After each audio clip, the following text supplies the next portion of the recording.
bədənimizin xarici və ya daxili qıcıq faktorlarına qarşı yaranan öskürək, asqırmaq, hıçqırıq kimi bir sıra fizioloji refleksləri var. Bugün hıçqırıq refleksi barəsində danışmaq istəyirdim. Əminəm ki, bu refleksi hər birimiz həyatımızda ən azı bir dəfə də olsa yaşamışıq.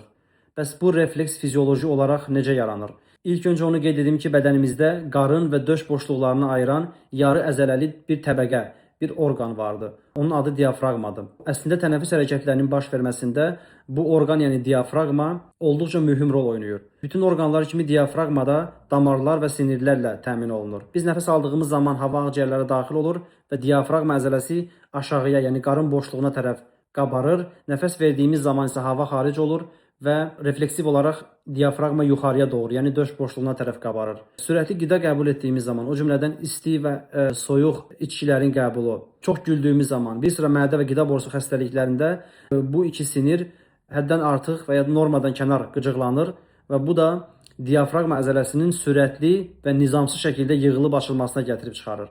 Diafraqma əzələsi sürətli şəkildə yığılıb açıldığı zaman, nəfəs aldığımız zaman hava ağciyərlərimizə tam dolmur. Diafraqmanın sürətli şəkildə yığılıb açılmasından dolayı demək doğrudursa, hər dəfə yarımçıq nəfəs almalı oluruq və hər dəfə yarımçıq nəfəs almanın sonunda da hava yuxarı tənəffüs yollarından keçərkən qırtlaq qapağı və ya səs telləri sürətli şəkildə qapanır və bu da hıçqırıq zamanı eşidilən o spesifik səsin yaranmasına gətirib çıxarır.